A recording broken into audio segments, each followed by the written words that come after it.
अस्सलाम वालेकुम नाजरीन, मैं हूं नईम हनीफ और आप देख रहे हैं RNN पॉडकास्ट। आज हम बहुत ही अहम और ज़ुबान ज़द आम इशू पे बात करेंगे, वो है अनमोल पिंकी। बहुत सी कहानियां आपने सुनी, बहुत सी रिपोर्टिंग आपने देखी, बहुत सी ब्रेकिंग आपने देखी। एक ऐसी शख्सियत को मदऊ किया जो गुज़िश्ता ढाई अशरे से क्राइम रिपोर्टिंग से वाबस्ता है और वाहिद क्राइम रिपोर्टर हैं जिनकी बाकायदा किताब इनकाउंटर कोप्स के नाम से शाया हो चुकी है, जो बहुत पसंद की गई, जिसमें उन्होंने असली और जाली मुकाबलों का एक लंबी दास्तान जो है वो रकम की है। वर्सटाइल जर्नलिस्ट हैं। पाकिस्तान के सबसे बड़े चैनल जियो टीवी से इनका ताल्लुक है। मेरी मुराद है अहमद फराज से। Welcome to the show sir. बहुत शुक्रिया सर। अच्छा फराज साहब, आपका एक तो आने का शुक्रिया, दूसरा ये है कि कहानियां बहुत सुनी हमने। पहले तो दो ब्रेकिंग्स आपने की जब खबर आई जी कि अनमोल पिंकी नामी कोई खातून cocaine dealer, cocaine queen, don जो है ना वो बरामद हुई है सिंध में, कराची में। बड़े अरसे से वो काम कर रही थी, अचानक ऐसा क्या हुआ कि वो मंजरे आम पे आ गई और गिरफ्तार हो गई। नेटवर्क पहले भी उसका इसी तरह फैला हुआ था। वो बिल्कुल जो है डंके की चोट पे ना सिर्फ सप्लाई कर रही थी बल्कि मैन्युफैक्चरिंग कर रही थी, जो कि बिल्कुल, इंतहाई खतरनाक काम है। बिल्कुल। अच्छा, उसके बाद नवाब टाउन में आप ब्रेक करते हैं कि वो लाहौर नवाब टाउन में भी उसका घर है। फिर आप एक खबर ब्रेक करते हैं, आप उसकी ट्रैवल हिस्ट्री बताते हैं। तो ये ज़रा थोड़ा-सा पहले बताएँ आप कि ये अनमोल पिंकी की असल कहानी क्या है?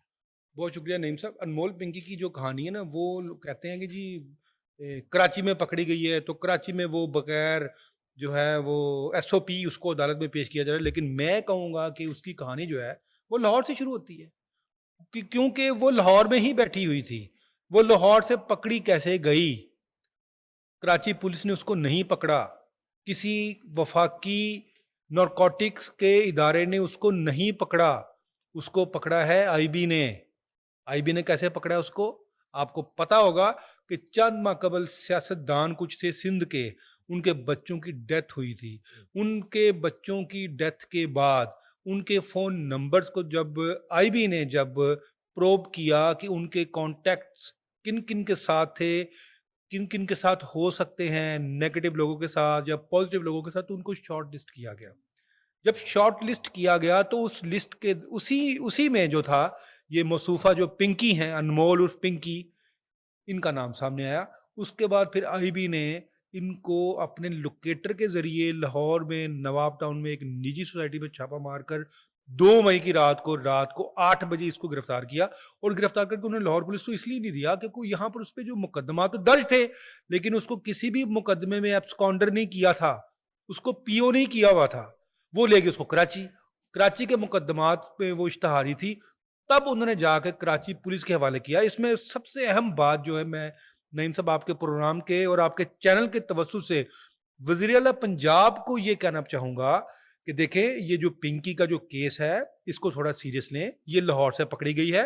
ये लाहौर पुलिस की आशीर्वाद के साथ ये काम कर रही थी। ना सिर्फ लाहौर में बल्कि पूरे पाकिस्तान में, और कई लोगों के बच्चे मरे हैं। आपकी मेहरबानी है कि आप इस पर बहुत ज़्यादा एक्शन लें। माज़ी में अगर कोई पुलिस ऑफिसर इसमें कोई मुलव्वस है तो उसके खिलाफ एक्शन लें। मौजूदा तो हैं। मौजूदा कैसे हैं? वो 2024 से 2025 से वो रह रही थी लाहौर में, और जिस घर से उसको पकड़ा गया उसको यकम अगस्त का उसका किरायानामा है। यकम अगस्त से वो यहाँ पे रह रही थी, तो इसका मतलब क्या है कि वो लाहौर में बैठी हुई थी ना, यहाँ पर बैठ के वो कर रही थी ना, अपना सारा नेटवर्क चला रही थी ना। तो इनके जो भी ऑपरेशन, ये जो कहते हैं जी हमने मंशियात फरोश के खिलाफ ऑपरेशन की हैं, कॉम्बिंग ऑपरेशन की हैं, तो ये कॉम्बिंग ऑपरेशन है। कॉम्बिंग ऑपरेशन किसको कहते हैं? जिस तरह आप बालों में कंघी फेरते हैं ना, तो बाल बाल कंघी में से गुजर जाता है ना, ये है कॉम्बिंग ऑपरेशन। ये कॉम्बिंग ऑपरेशन है कि आपने कह रही हमने घर घर तलाशी लिए। ये अगर कॉम्बिंग ऑपरेशन होता मंशियात फरोश के खिलाफ, मेरा ख्याल है पिंकी 2 मई नहीं, पिंकी उससे पहले पकड़ी जा रही होती लाहौर से। ये नहीं पकड़ी गई। हुँ। इसको पकड़ना चाहिए था। ये लाहौर में बैठकर अपना नेटवर्क चलाती रही है। और फिर सबसे अहम बात, अब इसको जिन मुकदमात में इसकी वो कराई जा रही है, पेशियां जो हो रही हैं लाहौर उधर कराची में, आपके इल्म में होगा कि जो मंशियात के पर्चे हैं उसमें तो मोस्टली यहाँ पे जो प्रैक्टिस है ना, ये 9C 9B का ये जुर्म होता है, जिसमें मुझे रिमांड नहीं लेते। ये सीधा सीधा मुलजिम को या जिससे मंशियात बरामद होती है उसको जाके ये जब अदालत में पेश करते हैं तो उसको जुडिशल रिमांड पे भेज देते हैं। अब कराची में इस खातून को जिस पर्चे में रिमांड लिया गया ना, वो 302 का पर्चा है, और वो 302 का जो पर्चा है उसका आपको भी पता है, वो एक मोटर मैकेनिक की दरख्वास्त पर वो मुकदमा दर्ज किया गया कि जी मैं मोटरसाइकिल से यहाँ से गुजरा था, यहाँ पे फुटपाथ पे एक लाश पड़ी हुई थी, और वो लाश किसकी है? अननोन बॉडी है, वो इस सब का नाम मालूम, वो अननोन बॉडी है, और उसको उन्होंने मुकदमा दर्ज किया कि ये बॉडी थी और इसके बाद जो डिब्बी पड़ी थी उसके ऊपर पिंकी लिखा हुआ था। नईम साहब मुझे ये बताएं कि एक नशई है वो, क्या एक नशई के पास इतने पैसे होते हैं कि वो 45,000 रुपए ग्राम की कोकीन वो पिएगा? और नंबर 2, आप अदालत में ये साबित कैसे करेंगे कि ये जिस कोकीन से मरा ये इसकी पिंकी की है? और नंबर 3, कल उसकी पेशी थी, उस पेशी में उस कत्ल का जो मुद्दई था ना वो आया ही नहीं है। वो क्यों आएगा? उसको क्या, उसका कोई भाई बहन को रिश्तेदार था वो तो आपने एक राहगीर को मुद्दई बना दिया ना। तो ये लोकल स्पेशल लॉज जो होते हैं ना, इसमें पुलिस मुद्दई बनती है। गो कि ये स्पेशल लॉ नहीं था, 302 का केस है, लेकिन mostly local and special laws में पुलिस मुद्दई बनती है, पुलिस अदालत में जाती है। ये आपने एक राहगीर को बना लिया, वो कल से पैसे लेके वो पीछे हो गया, फिर पर्चा खत्म हो जाएगा। अच्छा, मुझे तो मामला जो है ना वो ये भी बहुत सारे मामलात की तरह खत्म होता दिखाई देता है, इसलिए कि पिंकी की गिरफ्तारी के बाद मजीद गिरफ्तारियां जो हम एक्सपेक्ट कर रहे थे रैपिडली वो नहीं हुई, ना हो रही हैं।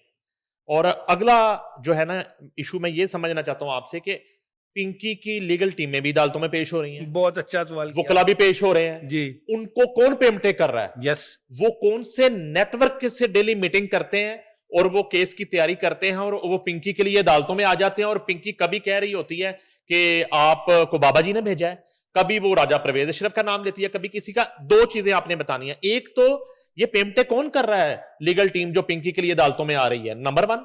और नंबर 2, ये जो पिंकी अक्सर आके वहां पे कुछ नाम ले लेती है, वो कौन कहलवाता नाम? नहीं सर, यही तो है इन्वेस्टिगेशन। ये जो आपने की है ना, ये सवाल है, ये है इन्वेस्टिगेशन, ये है तहकीकात कि एक डॉन जिसको आप खुद कह रहे हैं ये डॉन है, ये पिंकी है, ये मंशियात की बहुत बड़ी डीलर है, तो ये आपका सवाल मैं कहता हूं 1000% ये सवाल ये पूछना चाहिए। ये सवाल पूछना चाहिए कि आया ये इसको जो वकला करके दे रहे हैं ये वो कौन करके दे रहा है? उसके वर्षा तो सब भागे हैं ना, उसकी बहन सामने आ रही है कोई, उसकी उसकी उसकी 2 माएँ हैं, उसके बाप ने 2 शादियां की थी, 6 भाई और 3 बहनें हैं ये, ठीक है। इसके 2 भाई सगे हैं और ये उनकी बहनी दूसरी माँ में से थी।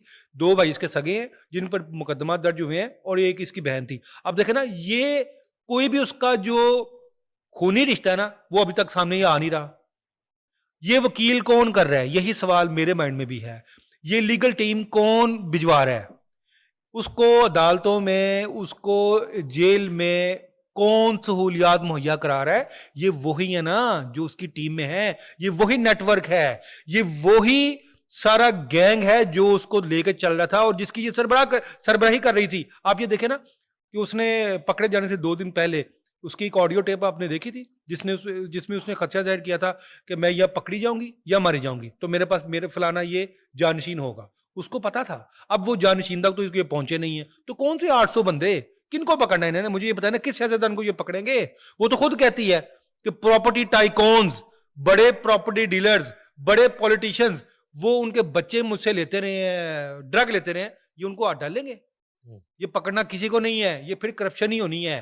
नईम साहब ये मेरी बात लिख ले आप। अच्छा, इस पॉइंट पे हम दोबारा डिस्कस करेंगे। मुझे ये बताएं कि फॉर एग्जांपल पिंकी नेटवर्क का कोई बच्चा, टीनेजर बच्चा, मैं अक्सर बात करता हूँ, या डीएचए लाहौर के जो प्राइवेट हॉस्पिटल है जो टोके पकड़ के बैठे हुए हैं मरीजों को जो है ना वो उनसे पैसा बटोरने के लिए, वीकेंड नाइट पे रात 12-1 बजे के बाद वहाँ पे उठाए हुए लोग ना बच्चियों को ला रहे होते हैं, वो ओवर ड्रग हुए होते हैं, कोई चक्कर नहीं होता इसके अलावा। ऐसे ही, ठीक है जी। बिल्कुल। मैं आपसे ये समझना चाह रहा हूँ, आप एक्सपर्ट हैं क्राइम जर्नलिज्म के, कि पिंकी केस में 800 कस्टमर्स की फहरिस्त बताई जा रही है। वो जो खरीदार है या वो जो कंज्यूमर है, वो जो ड्रग खरीद रहा है, वो नशा करने के लिए उसको हिरासत में लिया जाएगा, उस पे क्या जुर्म लगता है? बिल्कुल, मसलन ये जो विक्टिम है ना, जो विक्टिम है, मेरा ख्याल है वो इसके उनको सजा नहीं मिलनी चाहिए। सजा तो उसको मिलनी चाहिए ना जो डीलर है, जो बना रहा है, जो मैन्युफैक्चरर है, जो बेच रहा है उनको। विक्टिम को तो पहले वो मरे मोए होते हैं। हाँ। विक्टिम को आपने क्या कहना है? विक्टिम तो आपको नजर नहीं आते, हम रोज नहर से गुजरते हैं, हजारों सैकड़ों वहां पे विक्टिम फिर रहे होते हैं नहर किनारे। वो उनको किसी ने पकड़ के क्या करना है? वो तो उल्टा पुलिस के लिए मसाइल पैदा करते हैं। उनको लेके जाएंगे, कहाँ लेके जाएंगे? तो वो तो पुलिस की कस्टडी में कई जब पकड़ा है। ये नशेइयों को क्यों नहीं पकड़ते? वो इसलिए नहीं पकड़ते, जब वो थाने जाते हैं तो उनकी हालत ऐसी होती है, तो उनकी तलब हो रही होती है, तो उनको ये कहाँ से मंशियात फराहम करे, वो वहीं पे मर जाते हैं। तो विक्टिम को मैं कसूरवार नहीं समझता। कसूरवार वो है जो बेच रहा है, जो बना रहा है, और जो पकड़ नहीं रहे। अब पकड़ कौन नहीं रहा? पुलिस नहीं पकड़ रही ना, कानून नाफिज करने वाले इदारों की जिम्मेदारी है ना। उनको नहीं पता। अगर पिंकी पे 5 पर्चे हुए हैं लाहौर के मुख्तलिफ थानों में, तो उसको इश्तिहारी क्यों नहीं किया गया? उसको किसी भी पर्चे में एब्सकॉन्डर किया गया? नहीं किया गया। अब सुने, वो जो 5 पर्चे वो आपने भी देखे हैं, उन सब का पैटर्न एक है। हम्म।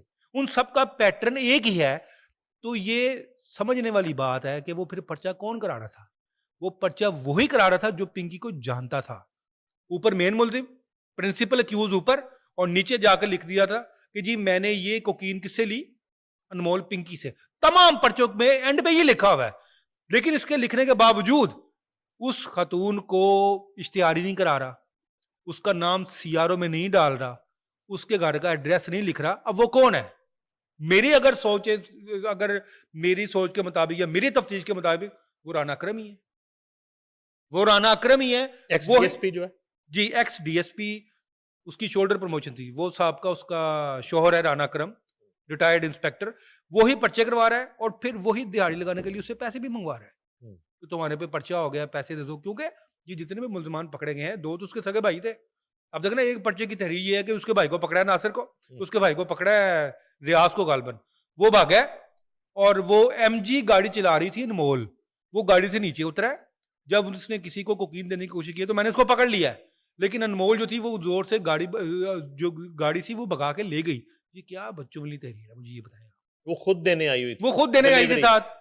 वो खुद साथ देने आई थी और फिर भाग गई, भाई को छोड़ के भाग गई। यानी फैक्ट्री जो है, कोकीन बनाने की फैक्ट्री, वो गाड़ी में सड़कों पे फिर रही है। एमजी की गाड़ी, एमजी गाड़ी में वो हम्म। फिर रही है कोट लखपत के इलाके में। उसका भाई नीचे उतरता है। वो किसी को ये पैकेट पकड़ने जाते हैं तो हम उसको जफा डाल लेते हैं, हम उसको गिरा डाल के पकड़ लेते हैं। लेकिन उसकी जो बहन थी वो स्पीड के साथ गाड़ी भगा के चली जाती। क्या बच्चों वाली तहरीर है? उसका नाम भी दे दिया, फिर उसको उसका सीआरओ में नाम भी ना डाला, उसको इश्तिहारी भी ना किया। अच्छा, सीआरओ में नाम नहीं है? कोई नाम नहीं है। अच्छा, एक अहम बात आपको पता है, हाँ। उसने ये जो फिंगरप्रिंट थे इनका क्या किया हुआ है? उसने पुलिस से बचने के लिए इन फिंगरप्रिंट्स को तेजाब से मिटा दिया हुआ है। तेजाब से? जी, पिंकी ने अपनी उंगलियों के फिंगरप्रिंट्स तेजाब से मिटा दिए ताकि वो कभी भी पकड़ी जाए तो उसके बायोमेट्रिक ना हो। अच्छा। ये मैं आपके चैनल को ये बता रहा हूं, आपके चैनल पर मिलकर ये खबर ब्रेक कर रहा हूं कि पिंकी अपने तमाम थंब इंप्रेशन जो थे उनको तेजाब से मिटा चुकी हुई है। आप ये बताएं वो कितनी बड़ी गैंग लीडर थी, वो कितनी कनिंग थी, वो कितनी होशियार थी। वो उसको पता था कि कभी ना कभी उसने पकड़े जाना है ना, तो उसका जब फिंगरप्रिंट्स लेंगे तो उसका नाम रिकॉर्ड में आ जाएगा। कोई ऐसी लैब है, शायद आपके नॉलेज में हो, कि जैसे ये बार बार नाम ले लेती है पॉलिटिशियंस के, फिर कहती है मुझे कहते हैं बनीगाला का नाम लो, कभी ये एक्स प्राइम मिनिस्टर राजा परवेज का नाम ले लिया, अब वो आ गए, वो अपनी सफाइयां दे रहे असेंबली में आके, कभी ये किसी का नाम ले रही है। तो कोई ऐसी लैब नहीं है कि पंजाब असेंबली का इजलास हो रहा है, जो रोज हो रहा होता है, कौमी असेंबली का भी चल रहा है, तो गेट के ऊपर ही वो बंदा बैठ जाए लैब लेके और स्पीकर साहब से शुरू हो जाए। स्पीकर एंटर हो रहा है, एक लम्हे के लिए वहां पे अपना सैंपल दे रहा है, अंदर जा रहा है, 2 दिन बाद सबकी रिपोर्ट आ जाएगी, शक खत्म, शुबे खत्म। नहीं, ये तो आप बात कर रहे हैं ना फिजिकली अगर उनका टेस्ट लिया जाए, लेकिन आप पिंकी की बात करें तो उसका पोली टेस्ट हो सकता है ना। देखिए, एक पीएफएस सर, मैं पहले दूसरा पहलू है, जिन पे इल्जाम लगा जिन पे रहे हैं, इल्जाम लगाया है। बजाय वो कस्मे कुरान उठाने के, ये तो उनका बजाय तो वो अपना वो डोप टेस्ट करवा ले। डोप टेस्ट, मैं वही कहना, ठीक है अगर ना? किसी खिलाड़ी का हो सकता है हाँ, तो पॉलिटिशियन का क्यों नहीं तो हो वो सकता? करवाएं, क्लियर हो, लानत करवाएं, भेजे बिल्कुल पिंकी पे, करवाएं, पिंकी के मुंह पे लानत डाल दें, अपना ब्लड सैंपल दें, बिल्कुल दें। उनका ये बकवास कर रही है, हाँ। ये हमारा सैंपल लें, ये हमारी रिपोर्ट है। हौसला करें ना, कराना किसने है? लेकिन शराब से शहद ना बन जाए ना सर। तो वो बन गया था ना, कराची में तो बन गया था, आपको याद है? कराची में भी बन गया था, केपी में भी बन गया था, एक साबिक वज़ीर का, आपको याद है? वो शहद बन गया था, शहद की बोतल। तब जस्टिस साकिब निसार थे, फिर उन्होंने सो मोटो भी लिया था। आपको याद होगा फिर। सर मैं वही कह रहा हूँ ना, पॉलिटिशियन जो आके असेंबली के फ्लोर पे अपनी सफाइयां दे रहे हैं जी, हमारे बच्चे हैं, फैमिलियां हैं, तो अपना टेस्ट करवाएं। कितना अच्छा है कि आराम से पिंकी का मुंह पे लानत डालें, हाँ, अपना सैंपल दें, रजाकाराना तौर पर रजाकाराना तौर पे यस, रिपोर्ट आए, बिल्कुल। रिपोर्ट असेंबली में जमा करा दे, पब्लिश कर दें आप हाँ, सोशल ये तो- मीडिया पे, ये देखें जी। ये तो आपके सवाल का एक एंगल हो गया। हाँ, अब दूसरे की तरफ आए, अगर पिंकी किसी पे इल्जाम लगा रही है तो उसका भी पोली टेस्ट हो सकता है ना। पोली टेस्ट क्या है? झूठ और सच को जांचने की मशीन, वो हमारे पास है।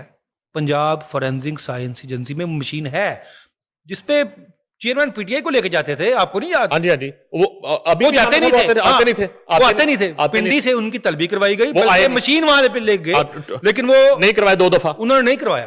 तो जब वो मशीन है तो पिंकी का भी करवा ले। और मुझे तो ये फ्रॉड है, देखे ना, ये 800 बंदों की हमारे पास लिस्ट आ गई है, हम ये क्या कर रहे हैं यार। 2 मई से उसको आपने पकड़ा हुआ है, पिंकी के बाद कोई एक्यूज पकड़ा आपने? मैं यही तो अर्ज उसके भाई तो पकड़े नहीं गए आज तक, मैं यही अर्ज कर रहा हूँ, वो कहाँ है?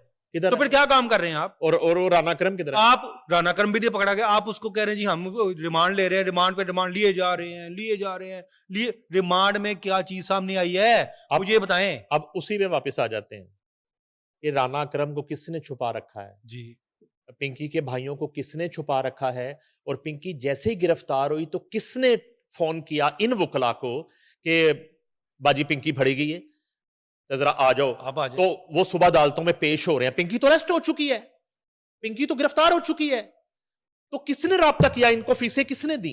ये उन्हीं 800 में से ये निकाले ना आप। ये वही तो ये नेटवर्क है जिसको ब्रेक करना चाह रहे हैं हम, जिसको इनको ब्रेक करना चाहिए। उसी नेटवर्क को सामने लेके आए ना, कि वो वकला को कौन लेके आ रहा है, वकला को इतनी भारी भरकम फीसें कौन दे रहा है। मैं तो इसमें एक भी कहूंगा कि वज़ीर-ए-आज़म पाकिस्तान को जी, कि आईबी के जिस डायरेक्टर ने, अब मैं जिस एडी ने ये काम किया है, उसको इनाम मिलना चाहिए। सर मैं उसी पे आने लगा था, उसको इनाम मिलना चाहिए। पहले ये क्लियर करना चाह रहा था कि आपने कहा ना इसको लाहौर पुलिस ने गिरफ्तार किया, बिल्कुल ना कराची ने गिरफ्तार किया, बिल्कुल।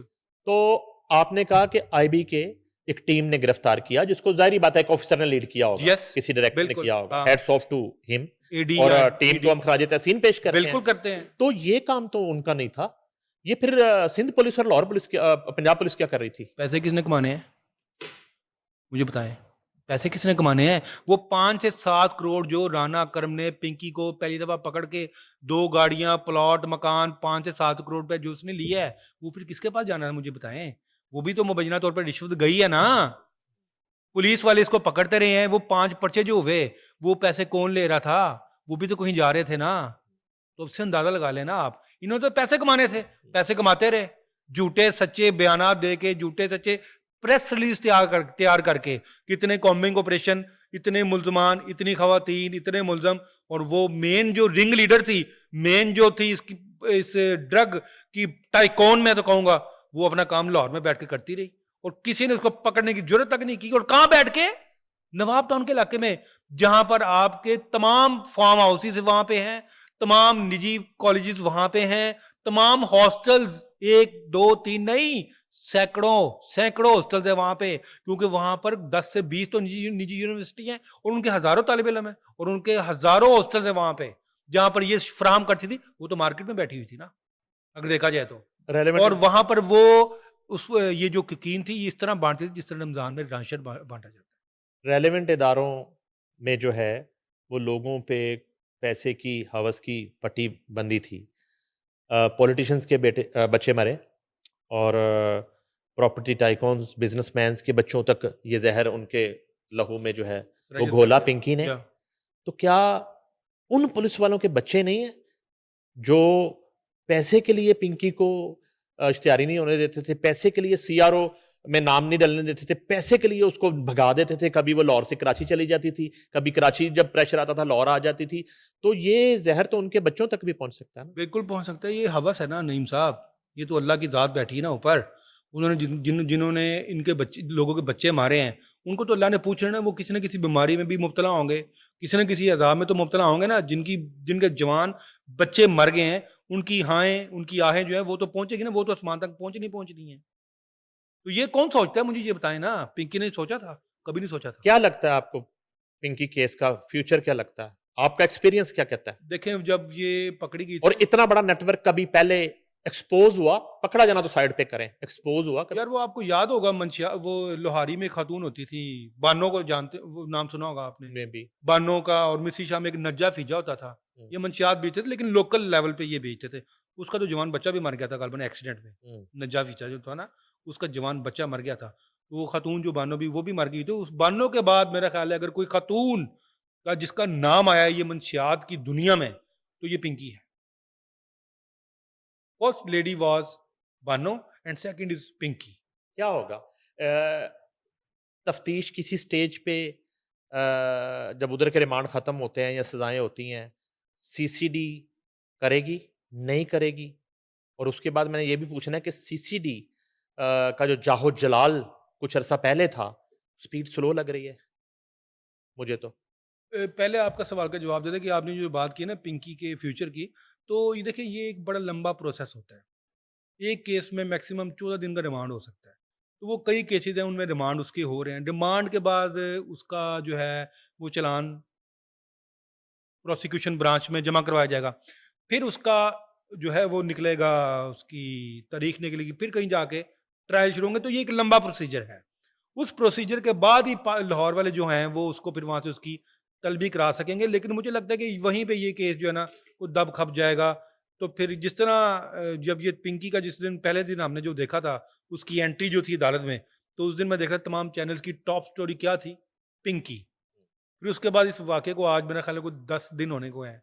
तो ये स्टोरी जो है पिंकी की ये बुलेटिन के कोई 16वें मिनट पे चली गई है। तो आहिस्ता-आहिस्ता ये केस जो है ना ये काम हो रहा है। कम हो रहा है। हुँ। और दूसरा सवाल जो आपने किया था सीसीडी के सीसीडी मुतालिक, का जो जाहो जलाल और जो सीसीडी खौफ था, कोई प्रेशर तो नहीं है सीसीडी पे? कहीं से कहा तो नहीं गया कि हथौला रखो? सीसीडी पे कोई प्रेशर नहीं है। सीसीडी पे अगर कोई प्रेशर होता ना, तो मेरा ख़्याल है ये सीसीडी फिर सीसीडी ना होती। हुँ। अब सीसीडी की स्ट्रैटेजी थोड़ी चेंज हो गई है। वो अपना जो काम जो वर्क कर रहे हैं ना वो मीडिया से शेयर नहीं करते। लेकिन हो रहा है, काम हो रहा है। उसी तरह ही। काम उसी तरह हो रहा है। आप ये देखें ना कि 60% क्राइम भी तो कम हुए ना। हुँ। सालाना 2400 मर्डर होते थे। सालाना 30 मार्च 2025 को ये मार्ज़ वजूद में आई और उन्होंने काम शुरू किया था 28 अप्रैल से 2025 को और तकरीबन 1 साल हो गया है। तो 1 साल में 60-70% क्राइम अगेंस्ट पर्सन की बात कर रहा हूँ मैं, जो मर्डर थे। 2400 मर्डर कम हो गए, पता है आपको कितने हो गए हैं? 800 तक आ गए हैं। किडनैपिंग फॉर रैंसम का मर्डर 9, हुँ। डकैती मर्डर 9। हाँ, एनिमिनिटी में कुछ मर्डर वो होते हैं, कुछ ऑनर किलिंग के हैं या कुछ ज़ाती जो अदावत होती है उसके मर्डर, वो पता है वो तो एक रूटीन है। हुँ। 800 मर्डर 2400 से 800 तक आ गए हैं। तो मेरा ख़्याल है जिस तरह सीसीडी वर्क कर रही है ना, सुहेल ज़फ़र चट्ठा जिस तरह पूरी जान-फ़शानी के साथ लगे हुए हैं अपनी टीम के साथ, ये मेरा ख़्याल है इसको और 20-25% लेके चले जाएँगे। अब मैं तो नीचे गाड़ी खड़ी करके आया हूँ ना, मुझे कोई टेंशन नहीं है नईम साहब कि मेरी गाड़ी का कोई शीशा उतार लेगा या कोई ले जाएगा। ये है एहसास तहफ़्फ़ुज़ कि आप सड़क पे चलते हुए अपना मोबाइल भी सुन रहे हैं, लेकिन आपको खौफ नहीं है अब। अच्छा, हमने तो हमेशा जो है ना हौसला अफ़ज़ाई की है सीसीडी की और उनका स्टाइल जो है वो बड़ा भाया है एक आम आदमी को, एक अमन के ख्वाहिशमंद शख्स को, फैमिलीज़ को। मगर ज़रा आप थोड़ा कंपैरिज़न कर देंगे कि ये सारा कुछ सीसीडी कर रही है तो पुलिस क्या कर रही है? बिल्कुल ठीक सवाल किया। ये ज़रा मुझे आपने समझाना है। पुलिस जो पंजाब पुलिस उसकी नफरी है, कोई 3 लाख सवा 3 लाख के करीब होगी। और लाहौर की तकरीबन 25,000 है। लाहौर की 22 से 25 तक, डॉल्फिन वगैरह मिला के 25 से 30 ये होगा? मिला के 25? 30 35 तक 35 है। तक कर लें, ठीक, 35 तक है। ठीक है। और सिर्फ ये जो है इनकी 4,900 कुछ नफरी है इनकी। 4,900 पूरे पंजाब की बात कर रहा हूं मैं। और आप देखिए कि उनका किस किस्म की उनकी डिलीवरी है। नहीं, लेकिन एक बात मैं डिलीवर किया उन्होंने। नहीं, एक बात ऐड कर लें, फिर आपने बताना है, मैंने अभी आपसे समझना है सारा। जी, मैंने पुलिस समझनी है जी, आपसे जी, कि वो जो आप बता रहे हैं ना 25-30 हज़ार लाहौर की जो नफरी है, फिर जी, इसी तरह पंजाब की। जी। पंजाब का तो मुझे नहीं पता, लाहौर की वो 25-30 हज़ार जो नफरी है, वो सीसीडी के डिस्पोजल पे है 24 आवर, दस्तयाब है उनके लिए, जब उन्हें ज़रूरत पड़े। ये मैं आपको अपनी इन्फॉर्मेशन बता रहा हूँ। उनके लिए वो दस्तयाब है। वो इसलिए आपकी बात दुरुस्त है कि आपको पता होगा कि 20-25 दिन पहले वज़ीर पंजाब ने एक इजलास किया था और अच्छा। इस इजलास में उन्होंने क्या कहा था हुँ। कि जी मुझे पता चला है कि पंजाब पुलिस सीसीडी से तामुन नहीं कर रही, जिसके बाद एक सीपीओ को चेंज किया गया, सीपीओ फैसलाबाद को। आपको पता है? हाँ। उसी वजह से अब ये तमाम जितने भी आपकी लाहौर पुलिस कह लें, पिंडी पुलिस कह लें, ऑपरेशन पुलिस की बात कर रहा हूँ, पंजाब पुलिस की, वो सिर्फ अपने डर की वजह से ना वो अब सीसीडी से ताउन करते हैं। किस किस्म का ताउन करते हैं कि बहुत कोई हार्डन क्रिमिनल है ना, तो वो अगर पकड़ लेना तो वो सीसीडी को दे देते हैं, ये लीजिए आप ले जाइए। ये ताउन है। इस वजह से ताउन किया जा रहा है कि वज़ीर पंजाब ने इस पर बहुत ज़्यादा साज़िश की थी। पुलिस अफसरान को बिठा के कि मुझे पता चला कि सीसीडी से ताउन नहीं किया जाता। इस वजह से वो अब ताउन कर रहे हैं। 4000 जो है, जो काम कर रहे हैं, जी। वो 30,000 और फिर 3 लाख क्यों नहीं कर पाते? देखिए, आपकी बात दुरुस्त है। अब 3 लाख में सिर्फ़ ऑपरेशन पुलिस नहीं है इनका थानों में जो इनकी जो वर्किंग है या दफातर में जो इनकी वर्किंग है, मैं वो टोटल इनकी जो मैन पावर जो है ना, वो 3 लाख 3 सवा 3 सर, हम लाख ऑपरेशन है। की बात कर लेते हैं। जी, ऑपरेशन की बात कर रहे हैं। ऑपरेशन जो है ना, वो इनकी होगी अपना, यानी कि अगर इन्वेस्टिगेशन में अगर 35,000 अगर लाहौर की पुलिस है ना, तो इन्वेस्टिगेशन में आपको पता है जिन्होंने तफ्तीश करनी, अब कांस्टेबल को तो आप इसमें इसमें नहीं शामिल कर सकते ना, कांस्टेबल तो तफ्तीश नहीं कर सकता। 1800 है सिर्फ। हम्म। लाहौर के कितने थाने हैं? 85। और थानेदार कितने हैं जो तफ्तीश कर सकते हैं? ASI, sub inspector, inspector 1800। कहने को उनकी नफरी भी तकरीबन 14,000 12,000 है। आप इस पॉइंट से लेना, 14,000 नफरी या 12,000 नफरी का मतलब ये नहीं कि वो सारे तफ्तीश कर सकते हैं, ये सारे मुल्ज़िम को पकड़ेंगे। मुल्ज़िम को पकड़ना सब इंस्पेक्टर ने, इंस्पेक्टर ने, एएसआई ने, तफ्तीश तो उन्होंने करनी है। सीसीडी पंजाब पुलिस से ही बनाई गई ना? जी। ये कोई बाहर से कोई प्रोफेसर डॉक्टर तो नहीं लाए गए ना सर, दूसरे शोबों के। ये सारे पुलिस ऑफिसरान और पुलिस मुलाजिम ही नहीं है, वही एहलकार है। तो ये कैसे बनाई गई? किस तरह इन्होंने ये, क्या क्राइटेरिया था वो कि कैसे इन्होंने ये जो है ना एक गुलदस्ता बनाया। गुलदस्ता बनाया ये- कह लें, जी, मैं तो या एक निचोड़ जो है, क्या क्राइटेरिया था? आप- दलेर पुलिस ऑफिसर चाहिए? हाँ। अच्छा, कहीं ना कहीं मुझे ना में कान में बात पड़ी हाँ। कि कुछ इश्यूज में, कुछ रेड्स में, कुछ कार्रवाइयों में हलफ तक होता है इनका आपस में कि ये बात इस कमरे से बाहर नहीं निकलेगी। बिल्कुल ठीक है। सबसे पहले जो है ना एक उसका क्या आप कहते हैं, कॉन्फिडेंस, और उसकी जिसको आप कहते हैं कि उसको मालूमात को हिडन रखना, लीकेज ना होना, ये भी एक कामयाबी है इनकी। और क्राइटेरिया क्या है, ये कैसे बनी सीसीडी? आप भी माजी में मेरे साथ आपने भी कुछ दिनों के लिए क्राइम रिपोर्टिंग की हुई है।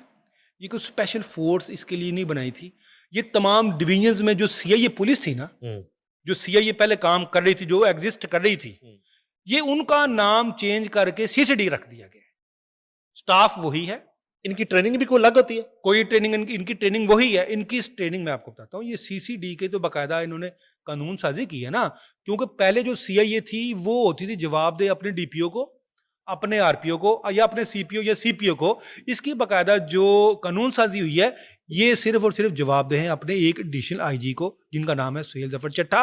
और ये जो जो इजला में, जो लाहौर में, जो दूसरे शहरों में सीआईए बनी हुई थी ना, सीआईए का नाम, सीआईए खत्म कर दी गई है।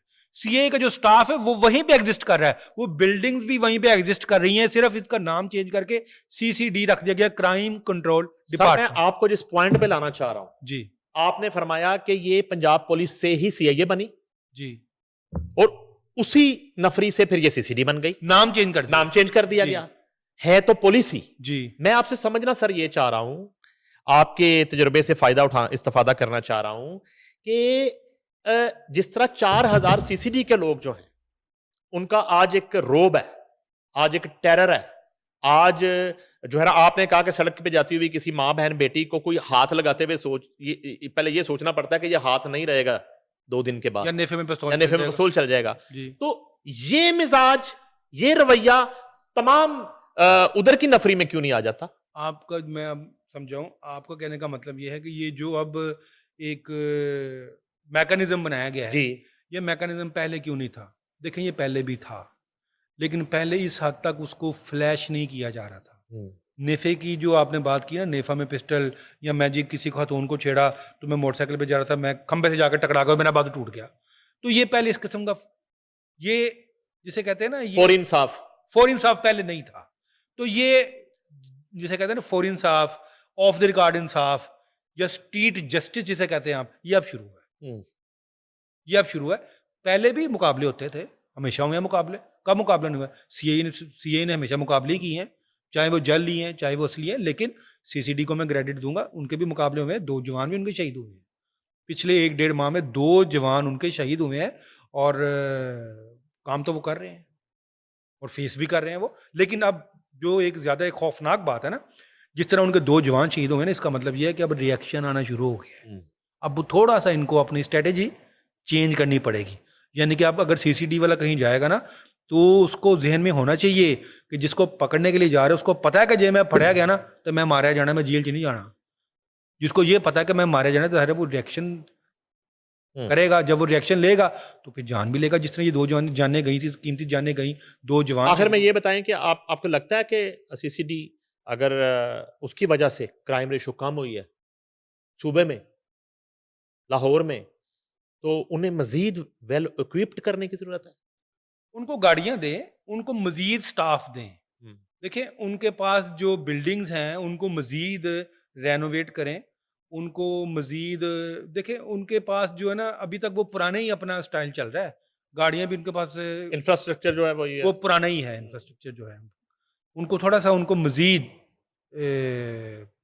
उनके पास इख्तियारात तो बहुत हैं, लेकिन उनको थोड़ा-सा इक्विप्ड करना पड़ेगा, मज़ीद इक्विप्ड करें उनको। और उनका स्टाफ जो है ना, वो और बढ़ाएँ, ताकि मज़ीद इसमें बेहतरी आए। हम्म, अब देखिए ना, जिस तरह ये मैं तो एक और ज़िम्मेदारी डाल दी गई है इन पे। पहले तो इन पे 2 जो मेन जुर्म थे, एक क्राइम अगेंस्ट पर्सन और क्राइम अगेंस्ट प्रॉपर्टी। इन 2 जुर्म में जो मुलविस थे, उनको उन्होंने पकड़ना था। अब मज़ीद इन पे मंशियात का भी डाल दिया गया है। और मुझे लग रहा है कि आने वाले दिनों में ना, ये जो साइबर क्राइम है ना, साइबर क्राइम की ज़िम्मेदारी भी इन पे डाल दी जाएगी। तो मेरा ख़्याल है इनको स्टाफ मज़ीद देना चाहिए, कि जाए कि ये इनकी जो स्पीड है, कहीं खुदा न ख़ास्ता स्लो ना हो जाए, इनको स्टाफ दें और। बहुत शुक्रिया अहमद फराज साहब। अहमद फराज हमारे साथ मौजूद थे। उनका ये कहना है कि कोकीन किलर अनमोल पिंकी सिंध में जहर घोले नई नस्ल की रगों में, या लाहौर में, या पंजाब में, पुलिस के ईमा के बगैर ये मुमकिन नहीं था कि वो इतनी दीदा दिलेरी से ड्रग डीलिंग कर ले और उसका नाम सीआरओ में ना हो, और उसके कहीं थम्स इम्प्रेशन ना हो, उसके कहीं फिंगरप्रिंट्स ना हो, और ये नेटवर्क जो है ये कुछ काली भेड़ों के ईमा के बगैर मुमकिन नहीं था। सीसीडी पहले की तरह आज भी जबरदस्त काम कर रही है, थोड़ा पॉलिसी और स्टाइल चेंज हुआ है। अहमद फराज और नईम मनीफ को दीजिए इजाजत। अल्लाह हाफिज।